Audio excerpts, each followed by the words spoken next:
Buenas noches, comunidad. Es con el corazón apretado que vengo a contar esta historia, pero es necesario decir la verdad.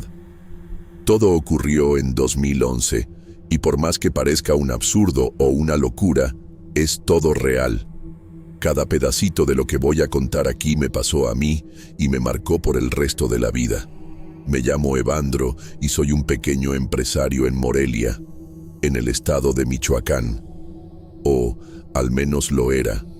Nunca fui de creer en cosas del otro mundo. Siempre tuve los dos pies bien plantados en la tierra, como solía decir mi padre. En 2011, yo creía que estaba en la cima de mi vida. Era dueño de mi propia tienda en el centro de Morelia, una boutique pequeña, enfocada en ropa y calzado masculino, bien organizada, vitrinas siempre limpias, música ambiental discreta. Trabajaban conmigo 3 empleados que conocían cada detalle del inventario. Era como un engranaje bien aceitado, y yo me enorgullecía de eso. Vivía solo, en un pequeño departamento en el barrio Chapultepec Sur. No era lujoso, pero era mío. Yo hacía mis propias compras, mantenía la casa en orden y seguía una rutina confortable. Visitaba a mis padres todos los domingos, sin falta. Llegaba cerca del mediodía, comíamos juntos, y mi madre siempre servía el mismo guisado con tortillas calientitas. Mi padre me contaba historias repetidas de su juventud, y yo sonreía, fingiendo escuchar como si fuera la primera vez.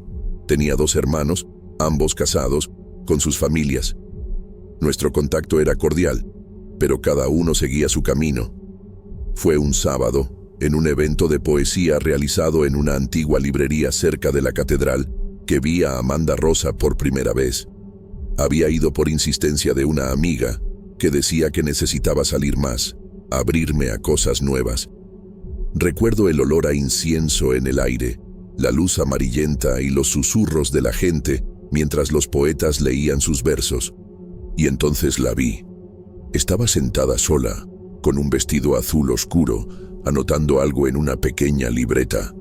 No sonreía, pero tampoco parecía triste. Tenía una presencia que me impactó de manera seca, casi como una brisa fría en pleno verano.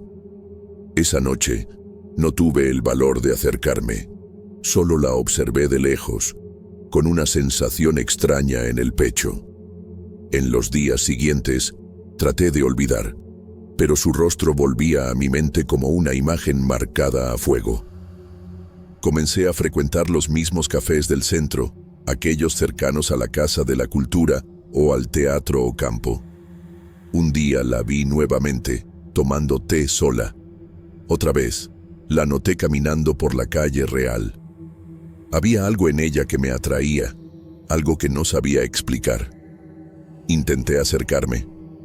Inicié conversaciones breves, con pretextos inocentes, un elogio a un libro que ella cargaba, una pregunta sobre la programación de un recital.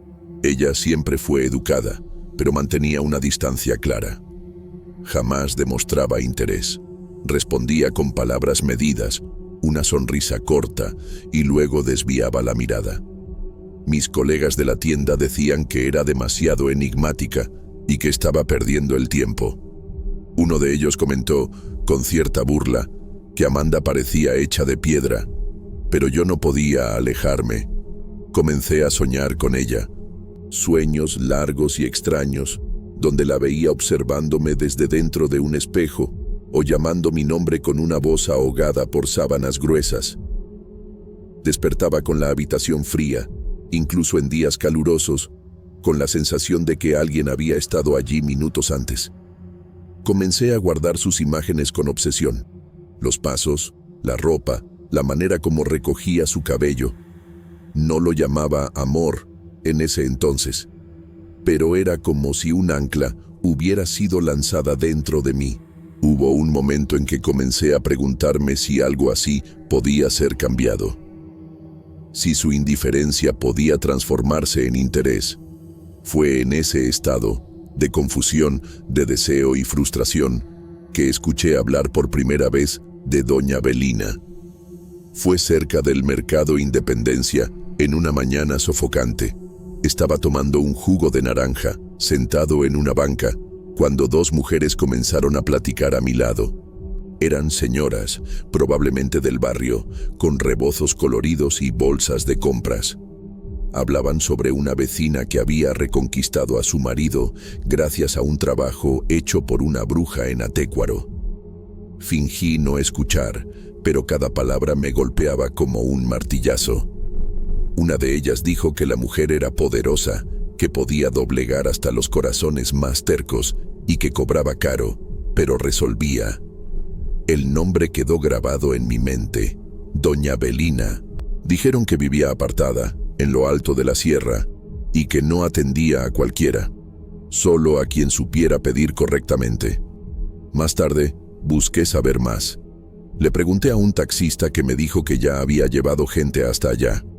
Comentó que la mujer no era exactamente mala, pero que sus trabajos siempre cobraban algo más allá de lo que se esperaba. Se rió al decir esto, pero la risa fue corta.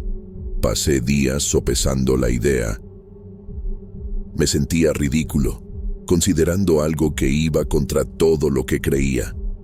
Pero también estaba cansado de esperar que las cosas cambiaran por sí solas. Recordé cómo mi vida siempre fue construida con esfuerzo, disciplina y metas claras. Pensé que aquello también podía resolverse con acción, aunque fuera una acción silenciosa, escondida en los pliegues de la superstición. Decidí ir a Atécuaro un domingo. Mentí a mis padres diciendo que necesitaba resolver algo relacionado con la tienda. El camino hasta el pueblo estaba rodeado de árboles antiguos y pastos húmedos. La niebla comenzaba a descender por las laderas cuando llegué. El lugar parecía suspendido en el tiempo, como si no hubiera prisa allí. No necesité preguntar por doña Belina. Bastó con entrar al pueblo y mirar alrededor. Una mujer mayor, sentada a la puerta de una casa con porche, señaló con la barbilla un sendero a la izquierda. Lo seguí hasta encontrar una casa hecha de adobe oscuro, rodeada de velas derretidas, ramas secas y banderines negros atados a los árboles. Cuando toqué la puerta, escuché el sonido de campanas distantes. Un olor dulce y podrido salió por la rendija. Alguien me observaba desde adentro, y aún antes de verla, supe que estaba entrando en algo que no tendría vuelta atrás. Recuerdo nítidamente la primera vez que vi a doña Belina. Era pequeña, encorvada, con el rostro arrugado como una manzana seca, y ojos oscuros que parecían contener sombras que se movían por dentro. Usaba ropa antigua, un vestido marrón grueso que se confundía con la tierra alrededor, y un collar de cuentas rojas que tintineaba suavemente cada vez que se movía. La casa donde vivía era sofocante, incluso con el frío de la sierra. Dentro había velas encendidas en cada rincón, figuras talladas en madera colgadas en las paredes y cuencos con líquidos oscuros donde flotaban hierbas y plumas. El aire era denso y yo sentía algo extraño, como si estuviera siendo examinado por algo invisible. Había un olor a canela mezclado con un olor metálico, y aunque intentaba parecer tranquilo, mis manos sudaban. Ella me escuchó en silencio. Solo me miraba fijamente mientras yo explicaba, de forma contenida, lo que quería. No necesité decir el nombre de Amanda Rosa más de una vez. Era como si ya lo supiera. Tocó uno de los cuencos con las puntas de los dedos y, por un instante, vi burbujas subir desde el fondo del líquido espeso. Asintió y dijo que el trabajo sería hecho, pero que necesitaba estar consciente de que no habría retorno. Que aquello que sería atado no se desataría fácilmente, y que el pago no sería solo en dinero. Yo, ciego de deseo y certeza, acepté. El ritual fue hecho esa misma noche. Me instruyó a llevar algunos objetos personales, algo que hubiera tocado mi piel por muchos días seguidos y algo que le hubiera pertenecido a ella. Conseguí esto con cierta dificultad. Un pañuelo que Amanda había olvidado sobre la mesa de un café, recogido discretamente por mí, y un anillo que usé durante meses. También llevé una pequeña fotografía, impresa de una red social, como si eso pudiera fortalecer el lazo. La bruja no hizo preguntas, solo tomó los objetos, preparó una mezcla oscura en un cuenco de piedra y dibujó en el suelo símbolos que no pude entender. Me pidió que me sentara frente a ella y me mantuvo inmóvil con el simple peso de su mirada. Mientras murmuraba cosas en un idioma antiguo, cortó levemente la palma de mi mano con un cuchillo de hueso. La sangre fue mezclada con lo que había en el cuenco. Recuerdo que me sentí mareado, como si el aire se volviera más espeso. Había una fuerza en el ambiente que parecía reír, aunque nadie más que nosotros estuviera allí. Al final del ritual, me entregó un pequeño saquito hecho de tela roja, cosido con hilo negro. Dijo que debería enterrarlo cerca de la casa de ella, donde las raíces tocaran la tierra más húmeda. Hice esto en la oscuridad, guiado solo por sus instrucciones. La tierra parecía respirar bajo mis pies. Volví a Morelia al día siguiente. No dije nada a nadie. Mis empleados comentaron que parecía agotado, y realmente lo estaba. Pasé los primeros días en un estado extraño, como si flotara entre el mundo real y algo invisible. Pero entonces las cosas comenzaron a cambiar. En la semana siguiente, encontré a Amanda Rosa nuevamente, esta vez en un evento en el Jardín de las Rosas. Ella me reconoció de inmediato. No solo eso, sonrió. Me saludó como si fuéramos viejos conocidos y por primera vez me preguntó algo sobre mi vida. El corazón casi me saltó del pecho. Conversamos por largos minutos y ella parecía abierta, receptiva, diferente. A partir de allí, todo sucedió deprisa. Comenzamos a encontrarnos con frecuencia. Ella me invitaba a paseos, a cafés, a pequeñas exposiciones de arte. Me hablaba con una ternura que jamás imaginé que pudiera existir entre nosotros. Y lo más extraño, parecía no recordar cuánto me evitaba antes. Era como si algo hubiera sido reescrito en su memoria, algo que la hacía verme con ojos nuevos. Debería haberme sentido victorioso, debería haber celebrado, pero en vez de eso, algo dentro de mí se mantenía inquieto, como si una parte de mi conciencia supiera que había algo fuera de lugar, algo que no pertenecía al orden natural de las cosas. Aún así, seguí adelante. Con Amanda a mi lado, me sentía invencible. Pasé a cuidar aún más la tienda, a organizar eventos para atraer nuevos clientes, a pensar en expansión. Mis ideas fluían con facilidad y mis empleados decían que parecía iluminado. Había algo de falso en esa felicidad, pero preferí ignorarlo. Pero entonces las sombras comenzaron a manifestarse. Todo comenzó con mis padres. El primer domingo después del ritual, cuando fui a visitarlos, noté que mi madre estaba pálida, quejándose de un cansancio inusual. Dijo que había sentido náuseas, dolores de cabeza, que no podía dormir. Mi padre, siempre fuerte y activo, parecía más lento, con dificultad para caminar. Pensé que era algo pasajero, tal vez una gripe, tal vez la edad. Pero en las semanas siguientes, la salud de ellos se deterioró con una rapidez asombrosa. Los médicos no encontraban nada concluyente. Los exámenes daban resultados normales, pero los síntomas persistían. Poco después, noté cambios en las personas a mi alrededor. Mis hermanos comenzaron a alejarse. Evitaban mis llamadas, dejaban de responder a mis mensajes. Cuando nos encontrábamos, había una frialdad súbita en sus ojos, como si yo fuera un extraño. Uno de mis empleados, el más antiguo, pidió su renuncia sin explicación. Otro comenzó a tratarme con desconfianza, como si supiera algo que yo escondía. Morelia, que antes me parecía tan viva y familiar, ahora parecía diferente. Las calles que conocía estaban más oscuras, incluso bajo la luz del día. Comencé a notar miradas extrañas, cuchicheos en las esquinas, sombras que desaparecían cuando giraba la cabeza. Y Amanda Amanda estaba cada vez más encantadora, más enamorada, más presente. Ella me hacía sentir deseado, necesario, pero había algo en sus ojos que no podía descifrar. A veces, cuando me miraba en silencio, sentía como si estuviera frente a un reflejo mío, no de un amor correspondido, sino de un eco de mi propia obsesión. El precio del trabajo comenzaba a revelarse, y, en el fondo, sabía que aquello era solo el comienzo.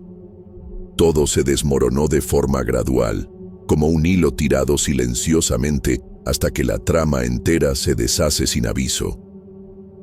Recuerdo que la primera sensación de que algo realmente malo se acercaba vino en una mañana de lunes, mientras abría la tienda. Encontré una cruz hecha con huesos de pájaro atados por hilos rojos frente a la puerta, sobre un montón de sal quemada. Alrededor, marcas circulares que parecían haber sido dibujadas con cenizas. Nadie asumió la autoría de aquello, pero bastaba mirar los rostros de los vecinos para entender que sabían más de lo que decían. Aún así, traté de ignorarlo. Insistí en seguir la rutina, como si mi vida todavía pudiera encajar en los moldes anteriores. Amanda continuaba a mi lado, más involucrada que nunca. Intercambiábamos miradas en cafés y caminábamos por las alamedas de Morelia como si fuéramos una pareja unida desde hace mucho tiempo. Pero era justamente ese afecto excesivo, esa devoción repentina, lo que me inquietaba. Parecía que ella ya no tenía voluntades propias, solo un reflejo de aquello que yo deseaba, como si su amor fuera un espejo de mi egoísmo. Mientras tanto, mis padres empeoraban. Mi madre fue internada después de una caída repentina. Desorientada, decía cosas sin sentido, llamaba por nombres antiguos de la familia que nadie más recordaba. Mi padre ya no reconocía a las personas a su alrededor, una mirada apagada de quien ya estaba lejos de allí. Los médicos continuaban sin respuestas, y yo, cada vez más, sentía como si el peso de la enfermedad de ellos estuviera atado a mí, como si a cada paso que daba al lado de Amanda, una parte de la salud de mis padres fuera arrancada y lanzada al suelo. Mis hermanos ya no escondían la aversión. Una vez intenté visitarlos, llevar comida o conversar, como hacíamos en tiempos mejores. Uno de ellos me recibió con los ojos bajos, como si la simple presencia causara malestar. Dijo que era mejor que no apareciera más por allí, que desde que yo había comenzado con esa mujer, todo alrededor estaba pudriéndose. Fue la primera vez que escuché a alguien decir en voz alta aquello que yo ya temía en silencio, que Amanda Rosa no era la causa, sino el síntoma de algo mucho más profundo y podrido. La tienda comenzó a vaciarse. Los clientes desaparecieron, aparentemente sin motivo. Había días en que no vendíamos ni una sola pieza. Los empleados restantes apenas me hablaban. Uno de ellos comenzó a salir más temprano, alegando dolor de cabeza constante, y el otro comenzó a llegar tarde, diciendo que soñaba con cuervos sobrevolando el edificio. Pensé que era una exageración, pero después también comencé a oír cosas, ruidos en el almacén, pasos durante la madrugada, voces ahogadas llamándome por nombres que nunca usé. Comencé a dormir mal. Tuve pesadillas recurrentes con una figura cubierta por velos oscuros, siempre observándome desde el pie de la cama. A veces veía a Amanda en el sueño, pero con los ojos completamente negros, como dos agujeros abiertos en el rostro. Despertaba siempre con la sensación de asfixia, como si alguien hubiera presionado la almohada contra mi rostro. La ciudad también parecía reaccionar a mi presencia. La gente desviaba la mirada. Los niños me observaban con desconfianza. Los perros ladraban cuando pasaba. Algunas señoras del barrio se persignaban al verme salir de casa, y cierta mañana encontré marcas de manos quemadas en los vidrios de mi coche, como si alguien hubiera intentado agarrarlos durante la noche. Aún así, Me aferraba a Amanda como si ella fuera la única ancla. Tal vez por cobardía, tal vez por negación. Ella era dulce, constante, pero cada vez más ajena a sí misma. Ya no hablaba de sus amigas, sus gustos, sus deseos. Parecía existir solo para mí. Una sombra del deseo que un día me consumió y ahora me sofocaba. Fue entonces que decidí buscar nuevamente a doña Avelina. Quería entender lo que había hecho. Quería saber si había una forma de revertirlo. Fui hasta el pueblo, pero encontré su cabaña quemada, reducida a cenizas. Los habitantes dijeron que había sido un rayo. Otros, que alguien la había expulsado de allí. Había rumores de que ella nunca había existido, que era solo una figura que aparecía de vez en cuando para cobrar promesas olvidadas. A la vuelta, tuve un accidente leve con el coche. Nada grave, pero fue suficiente para hacerme dar cuenta de que estaba siendo seguido. Un hombre de sombrero ancho y abrigo negro comenzó a ser visto en todos los lugares que frecuentaba. Nunca lo vi de cerca. Nunca lo vi entrar o salir de ningún lugar. Solo estaba allí, siempre observando. Cierto día, al llegar a casa, encontré mi departamento revuelto. Nada fue robado, pero sobre la cama había plumas de gallina, un puñado de cabellos y un espejo roto.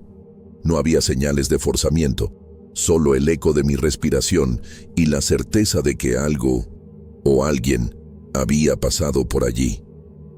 Esa noche, Amanda durmió a mi lado como de costumbre, pero al despertar de madrugada, noté que estaba sentada en la silla de la habitación, inmóvil, mirando hacia la pared. No reaccionaba a mi llamado. Solo se movió cuando el sol comenzó a salir. Se levantó y se acostó nuevamente, como si nada hubiera pasado. Y en ese instante, tuve la certeza de que ella ya no era más Amanda Rosa. Al menos, no aquella de quien un día me enamoré. La maldición se completaba. Estaba rodeado por una mujer que amaba, pero que ya no tenía alma, padres que agonizaban, hermanos que me odiaban, una tienda que se pudría, y la ciudad que parecía susurrar mi nombre con odio por las esquinas. Todo lo que quedaba era el peso de las elecciones, y el precio que nunca imaginé pagar. Sucedió en un sueño, pero no era como los anteriores, llenos de imágenes distorsionadas o símbolos vagos. Aquella noche, todo parecía real, dolorosamente real. Me vi atrapado en un campo sin fin, bajo un cielo opaco, sin estrellas. La única luz venía de una figura femenina que flotaba a algunos metros de mí, envuelta en velos oscuros, con los pies descalzos arrastrándose en la tierra seca. Ella no tenía ojos, solo dos huecos profundos donde deberían estar, y de ellos escurrían sombras que parecían moverse como tentáculos.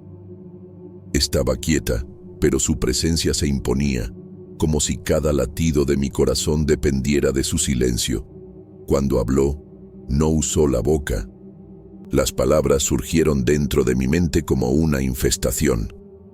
Dijo que la deuda estaba abierta, que el pago hecho con sangre no había sido suficiente, y que volvería para buscar lo que era suyo, mi alma. Desperté empapado en sudor, con un sabor amargo en la boca, como si hubiera comido tierra húmeda. El reloj marcaba 3:33. Amanda dormía a mi lado, inmóvil, con una expresión vacía, casi apática. Me quedé allí, sentado en la cama, hasta que salió el sol. Pasé el día tratando de convencerme de que era solo una pesadilla, pero en el fondo sabía que era una advertencia. La noche siguiente, todo cambió. Llegué del trabajo más tarde de lo habitual. Había cerrado la tienda solo, después de que el último empleado pidiera su renuncia alegando que sentía que algo horrible lo seguía hasta su casa. Las calles de Morelia estaban vacías, envueltas en un frío extraño para la época. Cuando abrí la puerta del departamento, sentí el olor a vela quemada y hierro oxidado. La sala estaba oscura, excepto por una luz tenue que venía de la habitación. Llamé a Amanda, pero no hubo respuesta. Avancé algunos pasos y fue entonces cuando la vi, la mujer del sueño, parada entre la cocina y el pasillo, con el mismo vestido negro y los ojos huecos. Era más alta de lo que recordaba, más sólida. El suelo crujía bajo sus pies, aunque no parecía tocar el suelo. Sentí que el cuerpo se paralizaba. Las luces comenzaron a parpadear, y algo dentro de mí, más instintivo que racional, supo que no era una alucinación. Salí corriendo, sin pensar, solo obedeciendo al pavor puro que se esparció por mis venas. Conduje directo hasta el pueblo donde había encontrado a doña Belina por primera vez. Necesitaba deshacer ese hechizo, no valía la pena, y lo sabía. Amanda no me amaba, solo estaba conmigo por el hechizo de la bruja. Entonces, ¿de qué servía? Mi vida estaba siendo destruida y ni siquiera tenía su amor verdadero. La cabaña de ella todavía estaba destruida, pero seguí por un sendero de velas y hojas secas que parecía haber sido dejado para guiarme. En lo alto de una ladera, detrás de un árbol hueco, encontré una nueva construcción, pequeña, hecha de piedra bruta y madera envejecida. Ella estaba allí, como si me esperara. No me recibió con hostilidad, pero tampoco con piedad. Dijo que el hechizo podría ser deshecho. Sí, pero el precio sería aún mayor que el primero.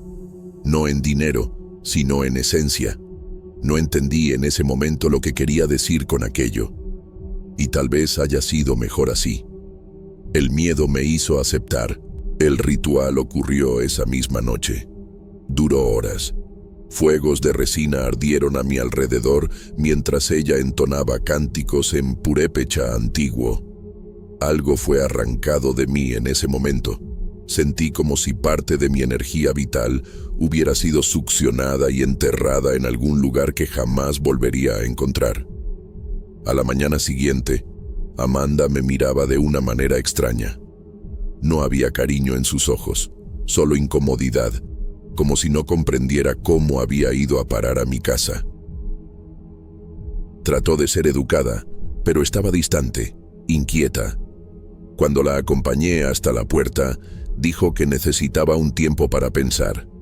No volvió más. Pocos días después, encontré a una de sus amigas en un café. Me contó, sorprendida, que Amanda había dicho que no sabía explicar lo que había sentido por mí, que parecía haber estado desconectada de la realidad durante aquellos meses, y que ahora intentaba retomar su vida, como si hubiera despertado de un trance. Agradecí la información, pero dentro de mí, un silencio incómodo se instalaba. Poco a poco, las cosas comenzaron a volver a la normalidad. La tienda tuvo un respiro. Algunos clientes antiguos reaparecieron. Contraté nuevos empleados. Mis padres se estabilizaron. Mi padre volvió a reconocer a sus hijos. Mi madre hasta sonrió en una visita. Mis hermanos aún mantenían cierta distancia, pero la agresividad desapareció. Las calles parecían menos hostiles, los perros silenciosos, y durante meses los sueños cesaron, pero Amanda enfermó. Al principio fueron solo dolores de cabeza, después desmayos, vómitos inexplicables, exámenes, clínicas, médicos diferentes. Nadie sabía qué era. Algo en la sangre parecía afectado, pero ningún diagnóstico se confirmaba. Fui a visitarla una vez al hospital. Estaba pálida, con el cabello ralo y los ojos opacos. No me reconoció. Me miró como si fuera un extraño cualquiera. No intenté explicar. Solo sostuve su mano por algunos minutos hasta que se durmió. Nunca más la vi después de eso. Supe de su muerte años después. 2017. La causa no fue determinada con claridad. Algunos dijeron que fue un colapso del sistema nervioso, otros que el corazón simplemente se detuvo. Pero yo sé lo que fue. Sé que aquello tuvo relación con lo que hicimos, con lo que invoqué. Ahora es 2025. Han pasado 14 años desde que esta historia comenzó, y todavía sueño con la mujer sin ojos, no todas las noches, pero lo suficiente para mantenerme despierto más de lo que debería. A veces, está parada al borde de la cama, otras, en el espejo. Hubo un sueño reciente en que me dijo que está cerca, que no olvidó lo que le quité, que lo que fue prometido aún será cobrado. Mi tienda sigue abierta. Mis padres envejecen, pero están vivos. Trabajo. Desde entonces he tenido algunas relaciones. Una de ellas, más seria, me dio un hijo, que vive con su madre desde que nos separamos en 2019 y me visita todos los fines de semana, pero ninguna de mis relaciones ha durado más de 2 años. Parezco maldito para el amor. A pesar de eso, respiro. Pienso en mi hijo. Necesito estar bien para cuidarlo. Camino por las calles de Morelia como cualquier otro hombre común. Pero yo lo sé. Sé que soy un hombre marcado y que ella vendrá, tarde o temprano.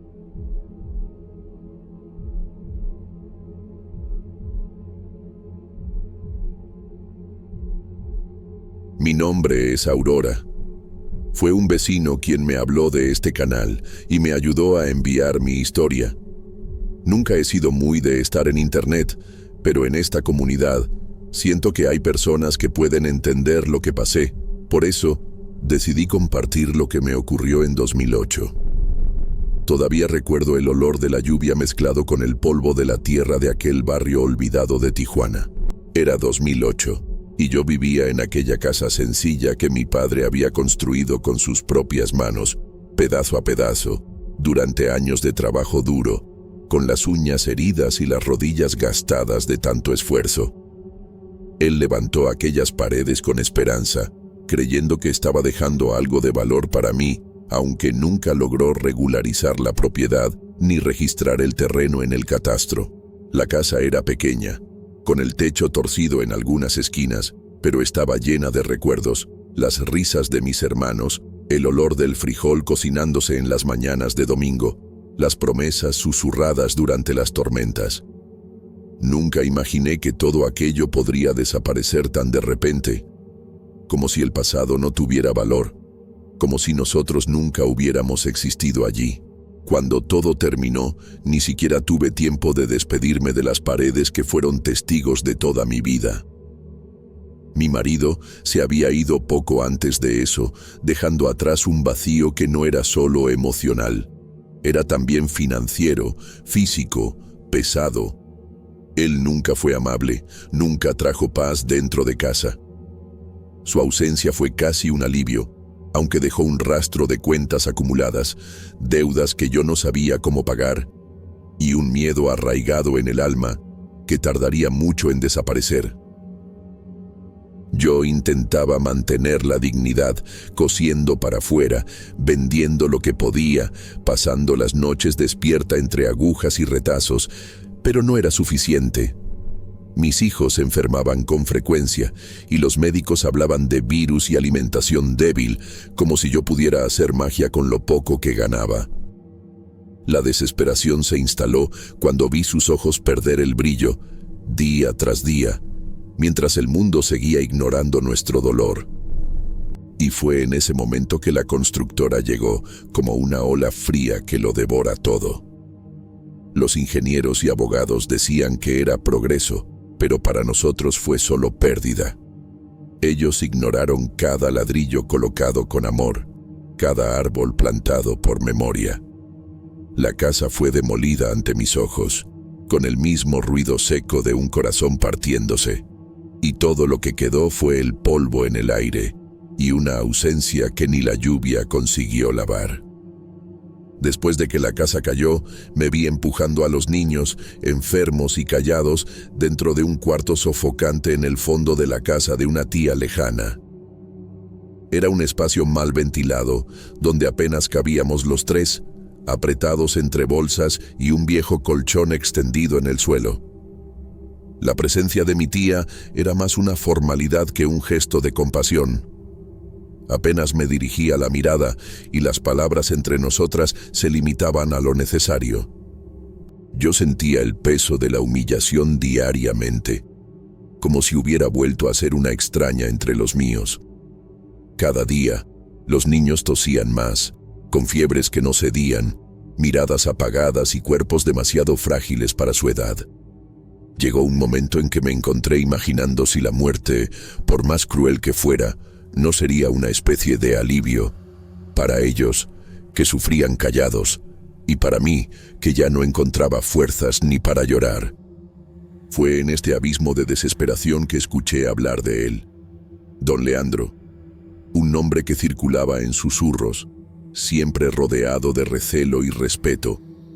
Decían que vivía en las colinas, aislado del mundo, y que trataba asuntos que nadie más se atrevía a tocar. Algunos lo llamaban brujo, otros justiciero, y hasta había quien afirmaba que ya había ayudado a familias enteras a vengarse de injusticias que la ley ignoraba. No era hombre de pedir permiso ni de perdonar errores. Cobraba caro por sus hechos, pero quien lo buscaba raramente se arrepentía. Fue con ese tipo de temor y esperanza que decidí buscarlo. No porque creyera en él de verdad, sino porque ya no creía en nada más. Yo sentía que, si algo todavía podía cambiar mi destino, vendría de las manos de alguien como él, o no vendría de ningún lugar. El camino hasta la casa de don Leandro era tan hostil como su reputación. Subí las colinas con los pies en carne viva, esquivando espinas y piedras sueltas, aferrada a lo único que me quedaba, una pequeña bolsa con los pocos billetes ahorrados a lo largo de los años, guardados como quien guarda fe. El cansancio me hacía tropezar, el miedo a ser rechazada me oprimía el pecho, pero fui hasta el final. Cuando llegué, ya apenas podía mantenerme en pie.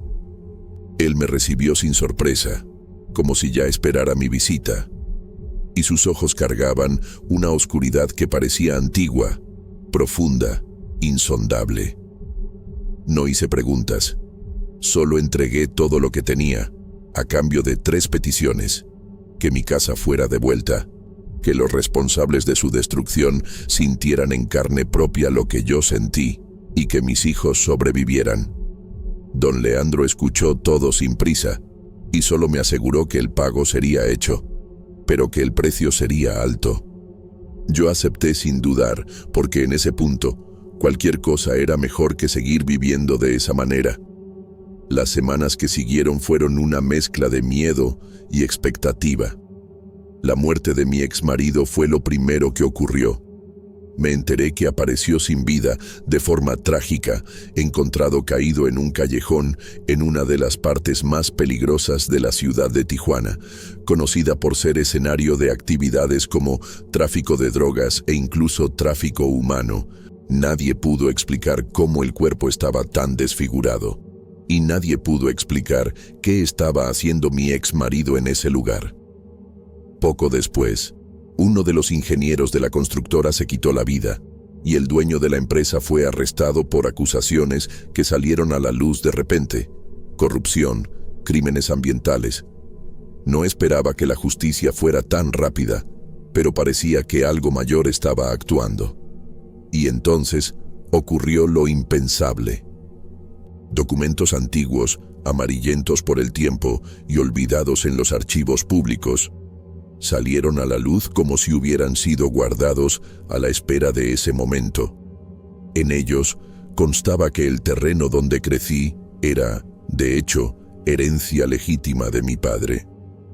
Un pedazo de tierra que él había conseguido con esfuerzo y que, por descuido o mala gestión, se perdió en archivos viejos en el ayuntamiento. La revelación cayó como un rayo sobre el proceso de la constructora, que, al mismo tiempo, enfrentaba investigaciones por irregularidades graves en sus obras. Todo encajó como en un rompecabezas sombrío, y la justicia, por primera vez en mucho tiempo, se puso de mi lado. La obra fue embargada. La posesión del terreno me fue devuelta, y una orden judicial obligó a la constructora a indemnizar la destrucción de la casa. El ayuntamiento, presionado por la repercusión, ofreció ayuda para la reconstrucción. Por un instante, pareció que la pesadilla había pasado y que la vida finalmente me devolvería un poco de dignidad. Pero había algo diferente en aquella nueva casa.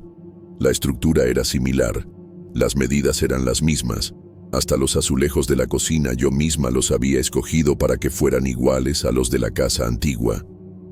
Aún así, el aire allí parecía otro. Un peso invisible flotaba sobre las habitaciones, como si paredes y suelo hubieran absorbido algo que no se podía ver, pero que se sentía. Un resquicio amargo de lo que fue invocado, de lo que fue pedido. No era miedo, exactamente, sino una inquietud que se manifestaba en las horas más silenciosas, en las pausas entre un suspiro y otro. Era como si la casa supiera, como si ella misma cargara la marca del pacto que me devolvió lo que era mío. Aún así, la apariencia de las cosas mejoró. El barrio, antes tomado por el ruido de las máquinas y por el polvo constante, comenzaba a respirar de nuevo. Los niños jugaban en las aceras, las conversaciones volvían a los porches y la vida parecía querer recomenzar. Mis hijos, ahora más saludables, sonreían con más frecuencia, y el sonido de sus risas llenaba la casa como hacía mucho tiempo no ocurría. Había un alivio casi sagrado cada vez que pasaba por el portón, sintiendo el olor fresco de la madera nueva, mezclado con la tierra mojada por las lluvias de Tijuana. Pero en el fondo, yo sabía, las cosas buenas que volvieron con un precio, y fue cuando las señales comenzaron. Primero, demasiado suaves para creer. Pequeños ruidos en las paredes, pasos sutiles por el pasillo, susurros que se confundían con el viento. Sombras que pasaban demasiado rápido, como si no quisieran ser vistas, pero exigieran ser sentidas. Y yo intenté convencerme de que era solo el cansancio, el trauma intentando aferrarse a mi mente. Pero había una frialdad constante allí, una presencia. Algo que no se disipaba. La salud de mis hijos, que parecía mejorar, comenzó a deteriorarse nuevamente. Enfermedades que los médicos no podían diagnosticar surgían sin explicación. Uno de los niños tenía fiebres altas que no cedían, y el otro comenzó a tener convulsiones que me hicieron rezar como nunca antes. Sentía mi cuerpo cansado, mis ojos hundidos, la esperanza marchitándose cada día. Aquella maldición invisible que yo no veía estaba tomando todo lo que amaba. Los vecinos, antes simpáticos, comenzaron a evitarme. Susurros sobre mí llegaban hasta mí como un viento cortante. Decían que mi presencia traía mala suerte, que la casa estaba maldita, que cualquiera que cruzara mi camino acababa en desgracia.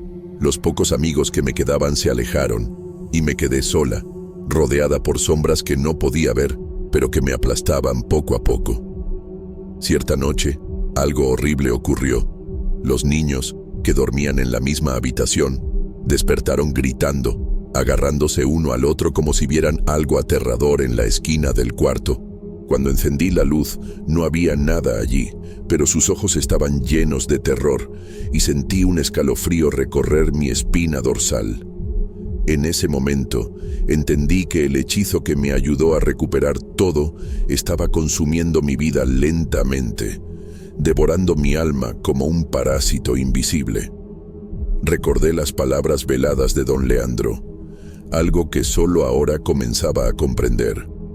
El precio de la venganza nunca es barato. La entidad que él invocó no se satisfacía con el daño causado a mis enemigos. Quería más. La cosa que yo había llamado para ayudarme estaba succionando la luz de mi vida, dejando un rastro de oscuridad y sufrimiento. Comencé a sentir su presencia en todos los rincones de la casa.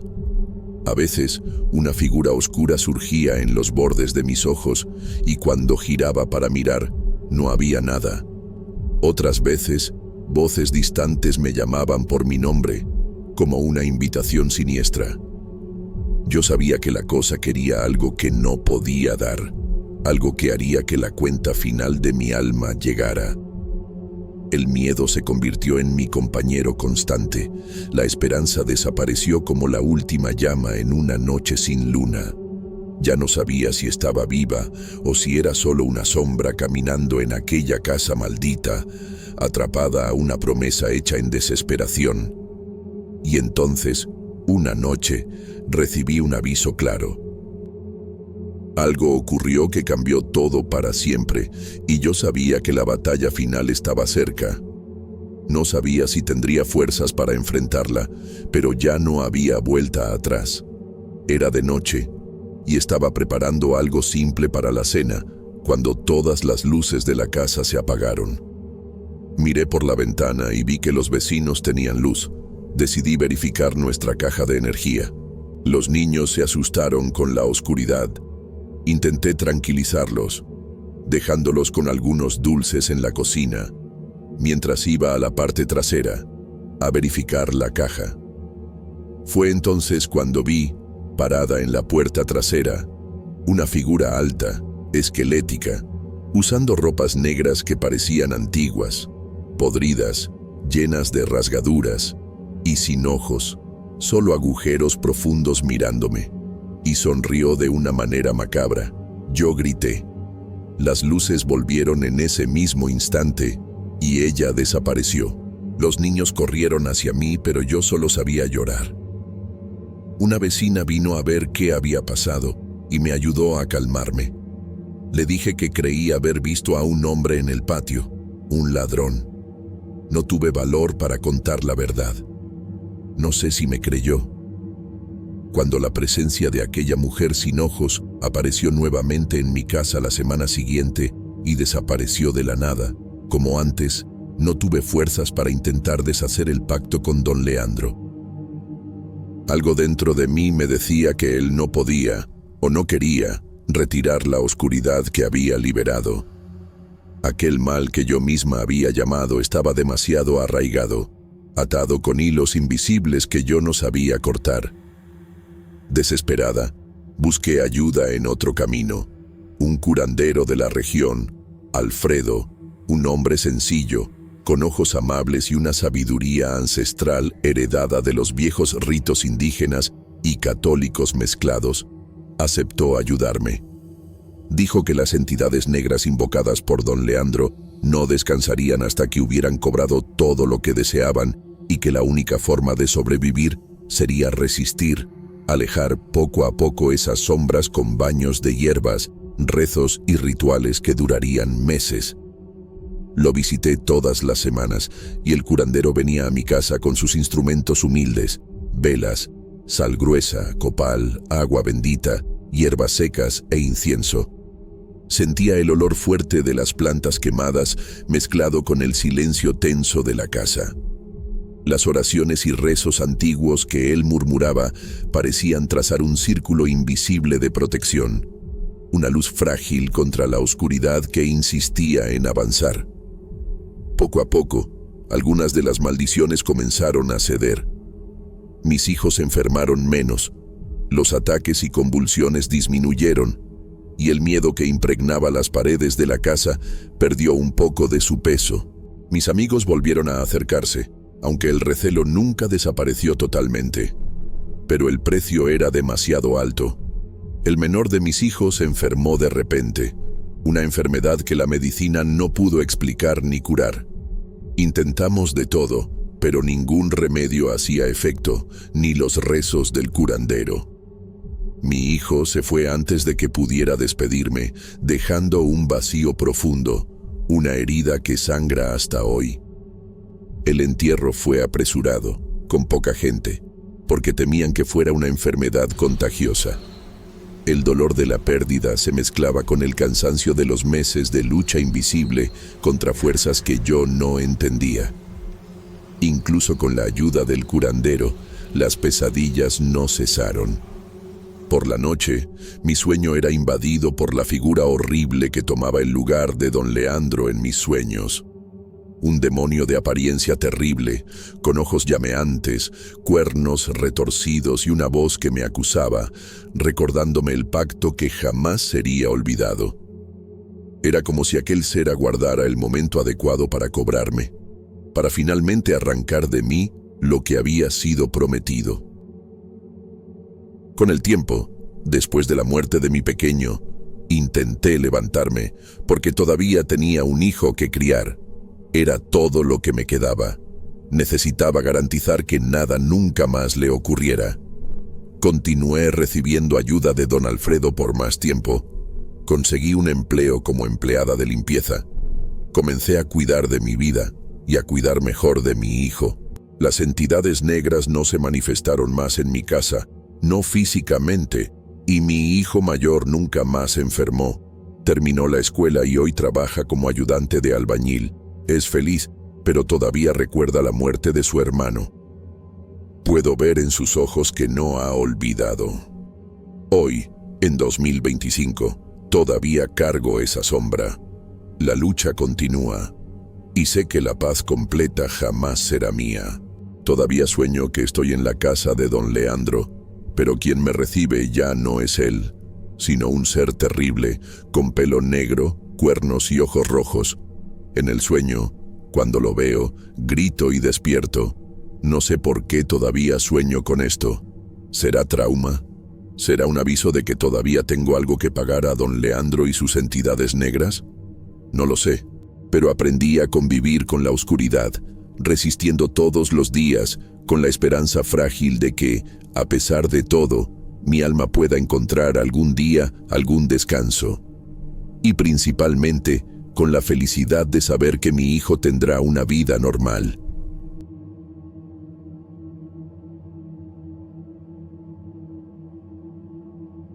Buenas noches, comunidad. Soy Paula, profesora. Quiero compartir una historia que me ocurrió en 2014. Todo comenzó cuando acepté aquel puesto temporal en el interior, en 2014. Al principio, parecía una buena idea.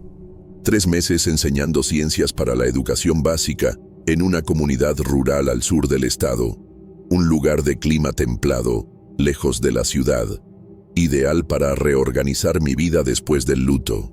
Había perdido a mi hermana en febrero, y aquel dolor me había devorado por completo por dentro. Cuando vi el anuncio de la vacante, me sentí obligada a alejarme de todo lo que me la recordaba, y la escuela, aislada entre montañas, me pareció una escapatoria aceptable. Mi novio, Damian, no le gustó mucho la idea y dijo que esto podría afectar nuestra relación. Le dije que entendía, pero realmente necesitaba ese tiempo lejos. Él se quedó en silencio. Partí de todos modos. La directora me recibió con amabilidad, pero enseguida me advirtió que, debido a reformas en la residencia de los profesores, tendría que hospedarme en una casa alquilada por una señora del pueblo. Dijo que era conocida de la escuela desde hace mucho tiempo y solía alquilar habitaciones para quienes venían de fuera. Confié. En ese momento, cualquier lugar que tuviera una cama y silencio me bastaba. Recuerdo la primera vez que vi la casa.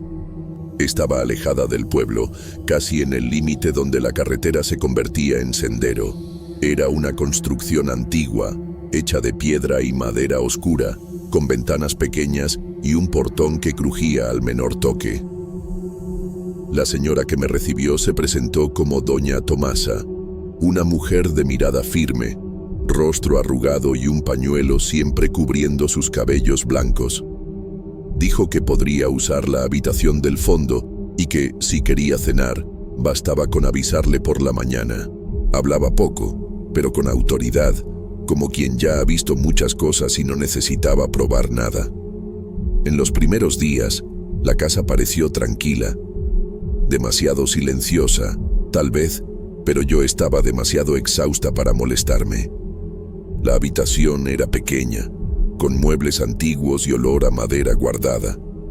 Tenía una ventana que daba al monte, y por la noche escuchaba grillos y el balanceo del viento en las hojas.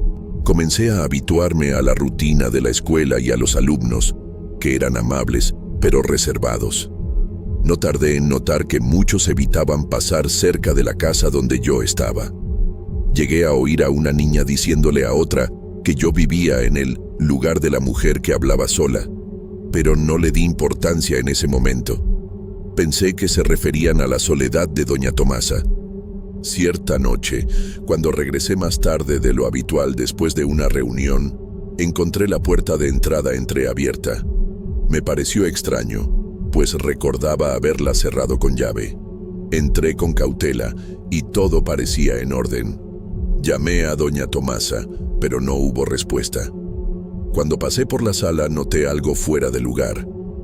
Velas derretidas sobre la mesa y un puñado de tierra esparcido en el suelo, formando un círculo. Aquello me incomodó, pero intenté racionalizarlo. Tal vez eran rezos antiguos, alguna tradición que yo desconocía. Me convencí de ello y fui a dormir, aunque tardé horas en realmente conciliar el sueño. En las semanas siguientes, pequeñas cosas comenzaron a perturbarme.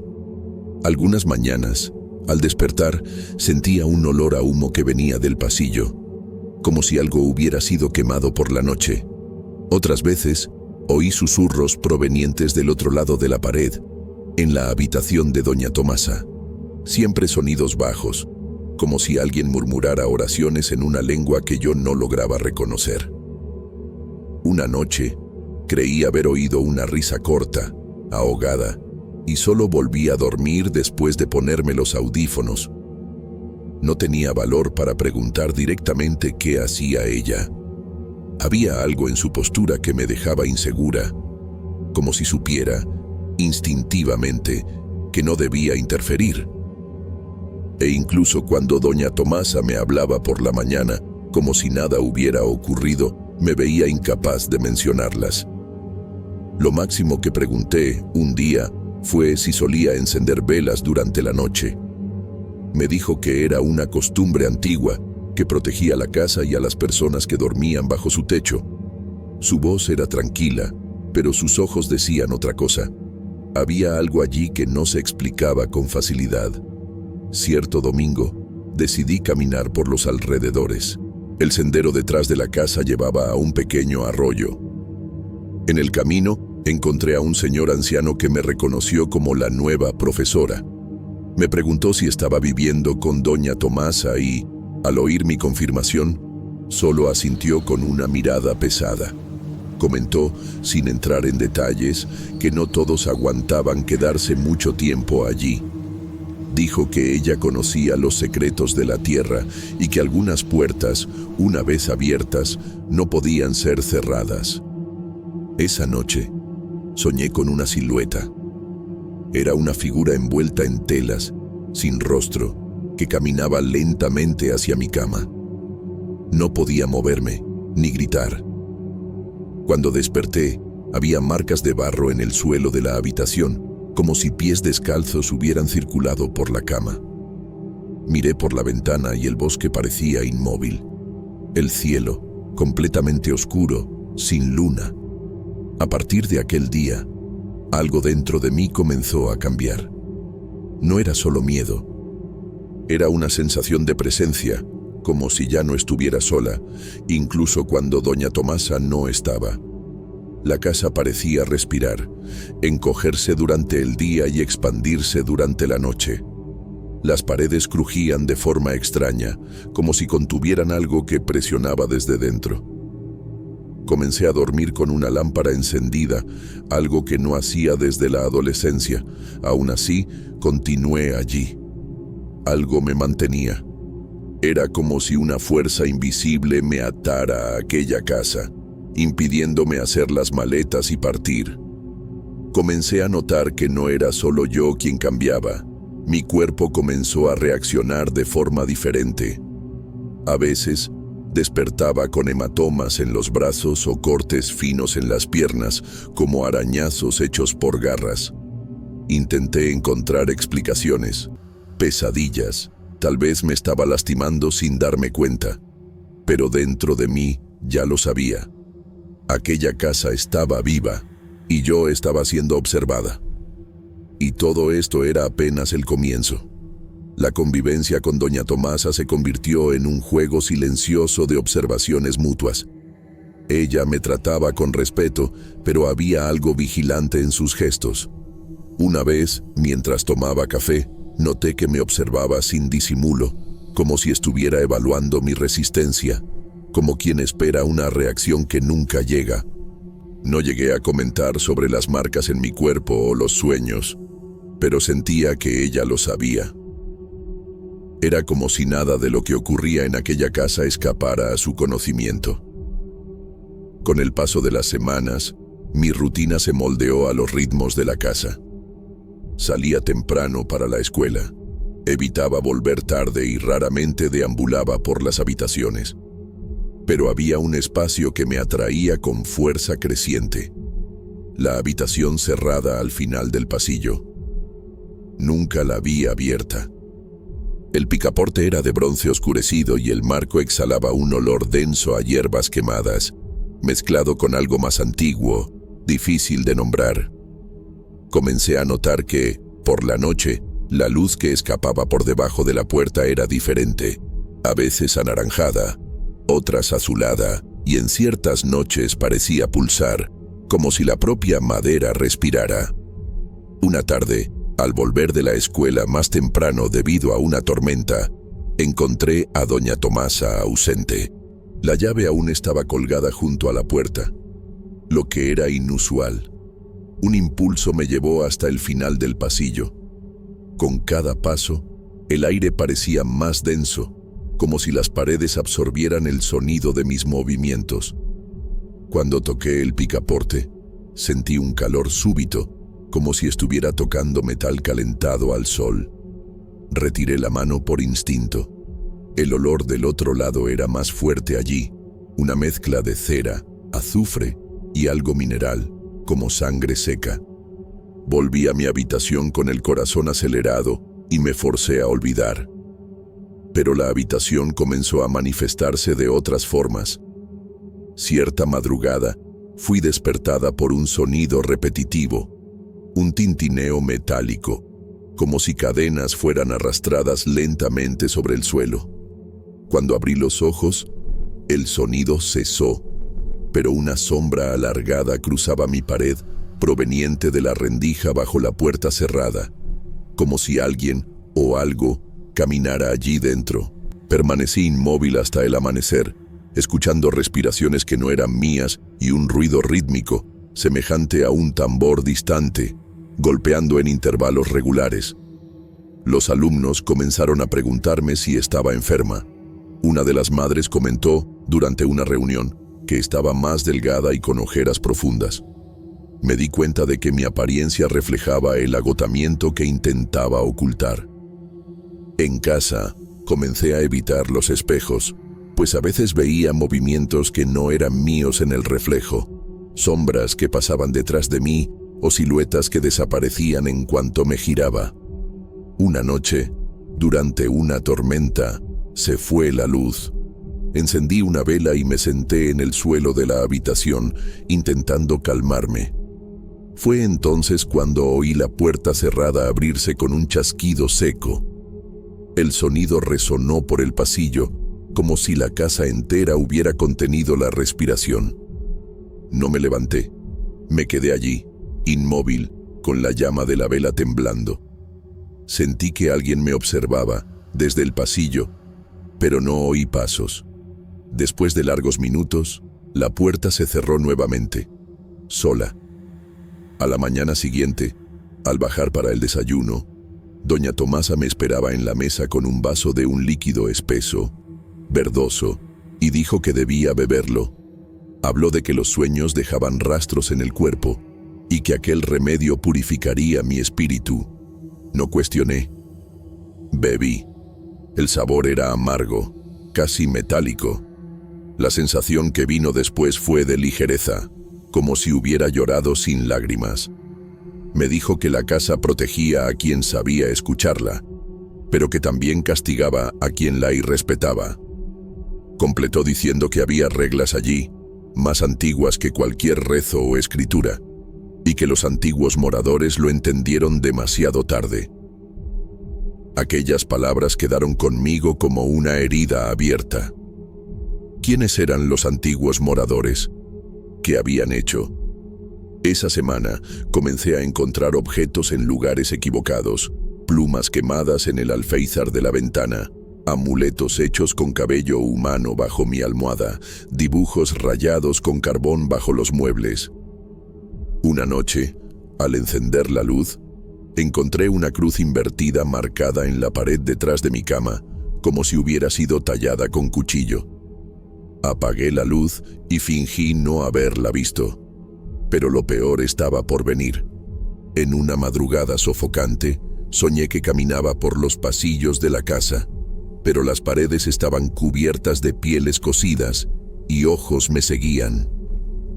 Al final del pasillo, la puerta cerrada estaba de par en par.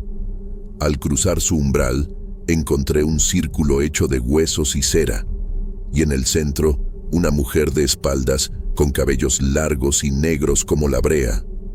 Cuando giró el rostro, vi el rostro de mi hermana muerta y desperté gritando. Doña Tomasa entró en la habitación poco después. No preguntó el motivo del grito. Solo me entregó un cuenco con una infusión humeante y me dijo que los muertos, cuando son llamados, siempre encuentran el camino de regreso, pero que a veces no vienen solos. Fue la primera vez que sentí que todo aquello había comenzado antes de mí, que yo no era el origen, solo la continuación de una historia que la casa venía contando durante décadas, tal vez siglos. Una historia de pactos, de pérdidas y de presencias que no descansan. Y por primera vez me pregunté si algún día volvería a casa entera. Despertar se convirtió poco a poco en un ejercicio de contención. Ya no había diferencia entre lo que soñaba y lo que vivía. Los límites se habían disuelto como sal en agua. Dormía poco, y cuando lo lograba, los sueños me arrastraban a pasillos que respiraban, escaleras que descendían a lugares que no existían durante el día, y voces que me llamaban con nombres que no eran míos. No importaba cuánto intentara olvidar la habitación cerrada, ya estaba dentro de mí. Comencé a oír cánticos durante la madrugada, murmullos ahogados que parecían salir de dentro de las paredes. Siempre venían acompañados de un olor específico, algo entre incienso quemado y carne mojada. En algunas noches, escuchaba golpes desde el interior de la pared detrás de la cabecera de la cama. 3 golpes, siempre espaciados, como si alguna cosa estuviera allí, atrapada, esperando. La atmósfera de la casa fue transformándose. Las plantas del porche comenzaron a secarse, incluso los cactus que cuidaba con atención. Gatos del barrio, que antes se acercaban a la entrada, ahora pasaban lejos, erizados. Uno de ellos apareció muerto frente al portón, con la cabeza girada hacia atrás y marcas en forma de manos pequeñas por el cuerpo. Pensé que era coincidencia. Intenté convencerme de ello.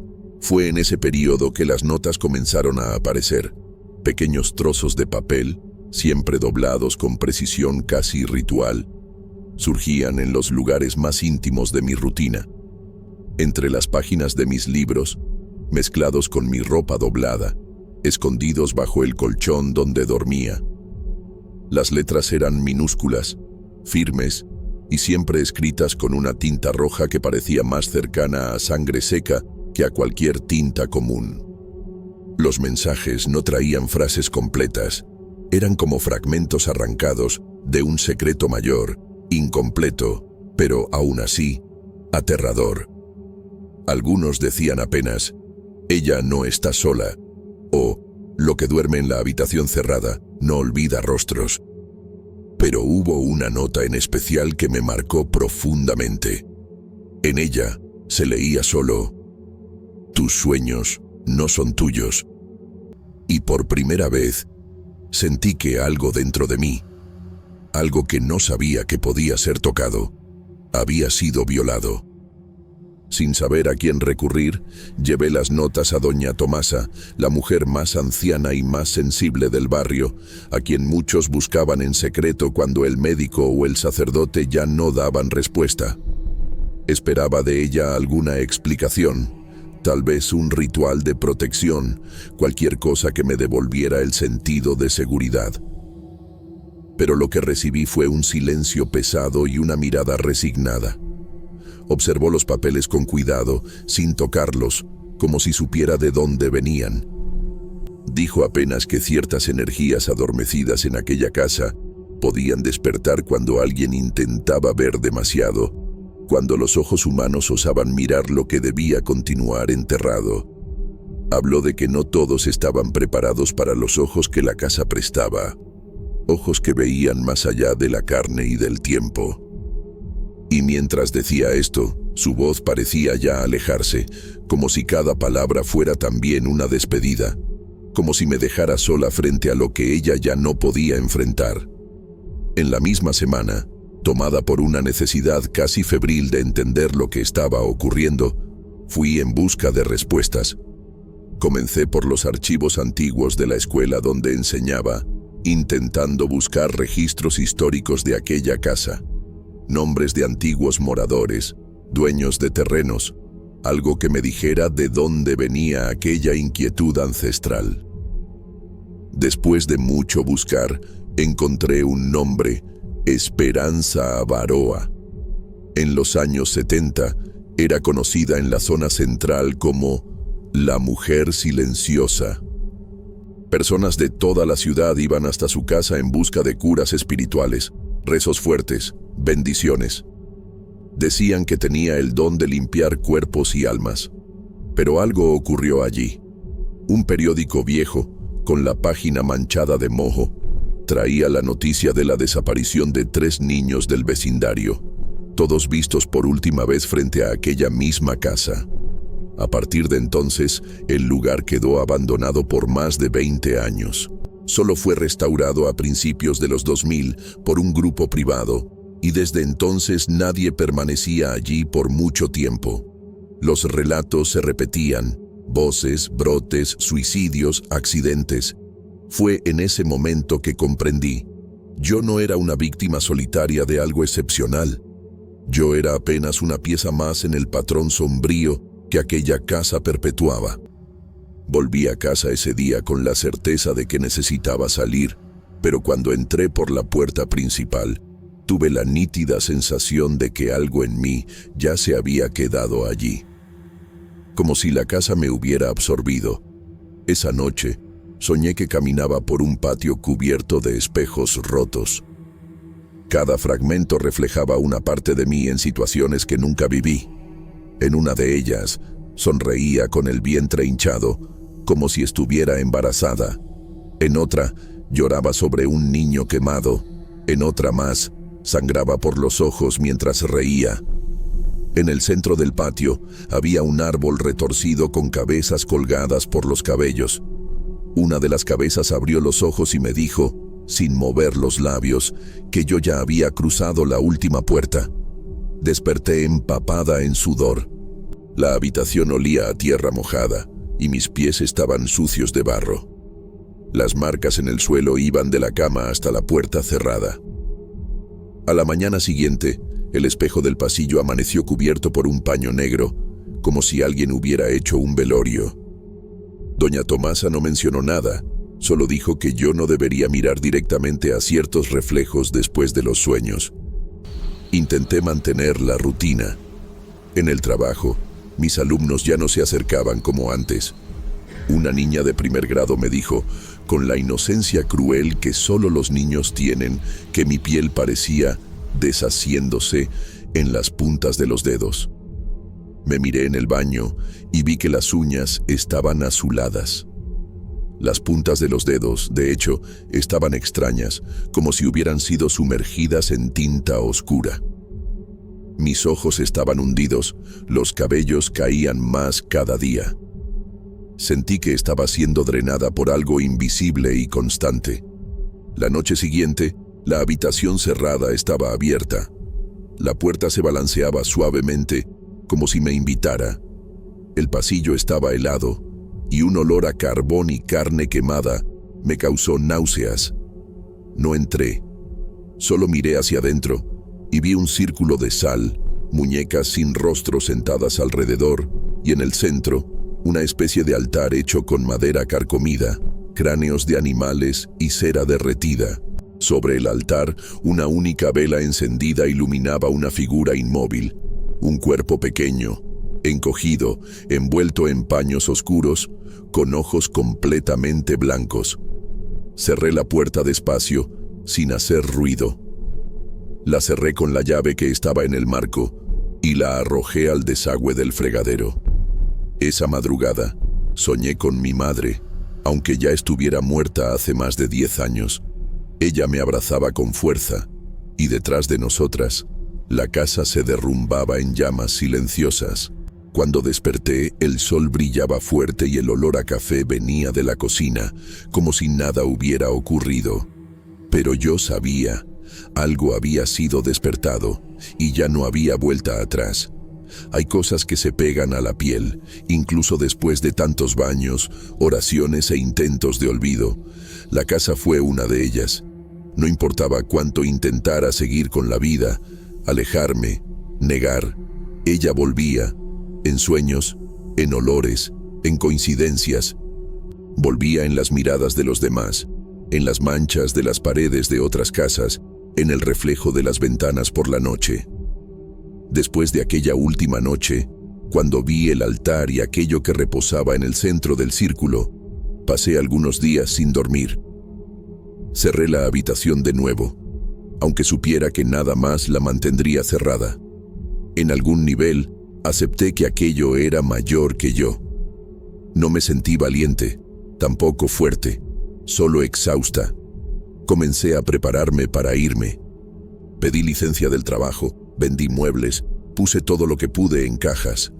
Planeaba volver a la casa de mi tía, lejos de allí, lejos del centro, de la historia, de la mancha que parecía crecer dentro de mí. Pero antes de irme, decidí hacer una última visita a doña Tomasa. Quería que me dijera que todo acabaría, que bastaba con alejarse, pero ella no dijo eso. Al contrario, me miró como quien ve una sentencia ya trazada. Explicó que la casa era como una boca que se alimentaba de quien se acercaba con el corazón roto. Dijo que yo la había alimentado sin darme cuenta, y que ahora cargaba parte de ella conmigo. Lo que yo había despertado no quería solo la casa, quería descendencia. Volví a casa en silencio. Pasé la noche entera arreglando la última maleta. Por la mañana, el teléfono sonó. Era del hospital. Una prueba de rutina, un ultrasonido, un resultado que no esperaba. Estaba embarazada. Llamé a Damián para contarle. Él se puso muy contento y prometió apoyarme en todo. Vino a vivir conmigo en pocos días. Nos casamos poco tiempo después, en una ceremonia sencilla, pero agradable, solo con amigos y familiares. Fue como si el tiempo se detuviera. Sentí un peso antiguo caer sobre mis hombros, como si toda la línea de la casa, de sus antiguos moradores, de sus secretos, hubiera empujado esa respuesta hacia mí. Pensé en negar, en huir, en no contarle a nadie. Pero algo dentro de mí ya lo sabía. La casa había elegido, y ya no se trataba de mí. En los meses siguientes, permanecí allí, no por apego o valentía. Fue un tipo de aceptación amarga, como quien entiende demasiado tarde que entró en un juego cuyas reglas nunca controló. El embarazo fue difícil. Complicaciones, sangrados, fiebres nocturnas. Ningún médico encontraba causas. Doña Tomasa me acompañaba como podía, ofreciendo baños de hierbas, rezos, oraciones con velas, pero decía que lo que crecía en mí no era solo mío.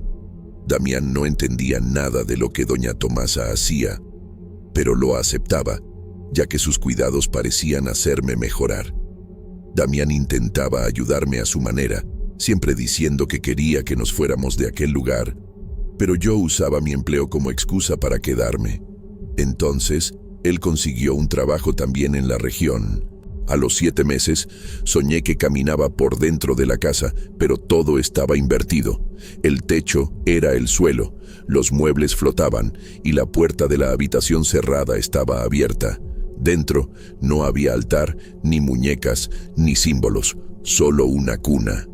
Y dentro de la cuna, un bebé de ojos negros y dientes pequeños que me sonreía. Cuando me acerqué, habló con mi voz. Desperté con la sensación de estar paralizada. Y al lado de la cama había huellas de lodo secándose en el piso de madera. El parto fue prematuro. En el hospital, las luces fallaron por 1 minuto durante el nacimiento. Las enfermeras dijeron que fue un problema en el generador. Damián estaba desesperado. Intentaba mantenerme calmada, pero él no sabía lo que yo sabía. Yo supe que no era. Sentí el instante exacto en que salió de mí como el fin de algo mayor que yo. Un corte entre mundos. Cuando oí su llanto, me di cuenta de que no era solo un llanto. Era algo antiguo, profundo, como si los gritos de generaciones hubieran pasado por su garganta. Tardé días en nombrarlo. Damián decía que me estaba volviendo supersticiosa, igual que aquella gente del interior. Pero yo lo ignoraba. Elegí un nombre común para intentar diluir el peso de lo que cargaba, pero aún así crecía extraño, demasiado silencioso. Dormía con los ojos abiertos, reía hacia rincones vacíos. Una vecina comentó una vez que lo vio hablando con alguien en el patio y que había jurado oír otra voz respondiendo. Y cuando fui a verificar, no había nadie allí, solo el columpio moviéndose solo. Doña Tomasa murió al año siguiente, de forma serena, como quien ya sabía que estaba cumpliendo sus últimos pasos.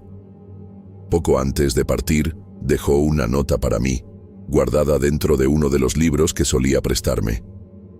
La letra era temblorosa, pero aún firme, y el contenido me heló por dentro. Decía que algunas casas eligen a sus herederos, no por sangre, sino por apertura, que son atraídas por quien ve más allá de la materia, por quien carga, incluso sin saberlo, la marca invisible del presentimiento. Según ella, mi hijo tenía el sello, y que, tarde o temprano, volvería a donde nació. Puedes intentar cambiar el destino, decía la nota, pero el llamado es más fuerte que la voluntad. Leí aquellas palabras tantas veces que memoricé cada línea, y aún así, nunca supe exactamente qué hacer con ellas. Desde entonces, solo espero. Damián y yo nos mudamos. Él se sintió casi aliviado cuando le conté que aceptaba dejar aquel lugar, tan aliviado que ni siquiera llegó a preguntarme por qué.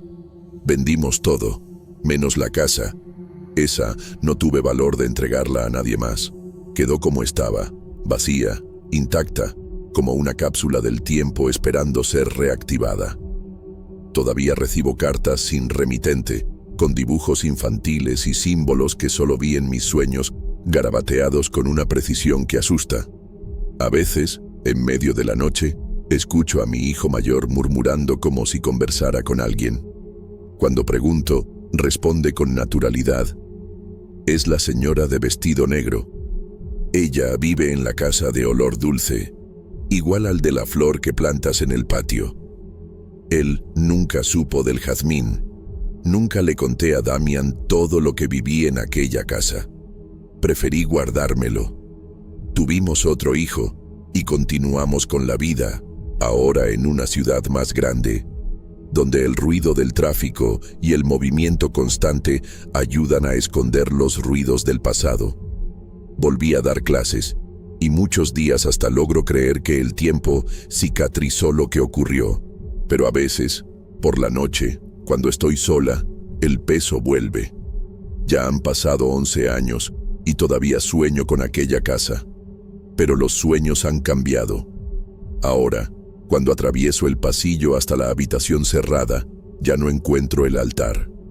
Encuentro una cuna, y dentro de ella hay siempre un niño diferente, con ojos demasiado antiguos para su edad, que me observa en silencio, como si ya supiera todo. como si estuviera apenas esperando.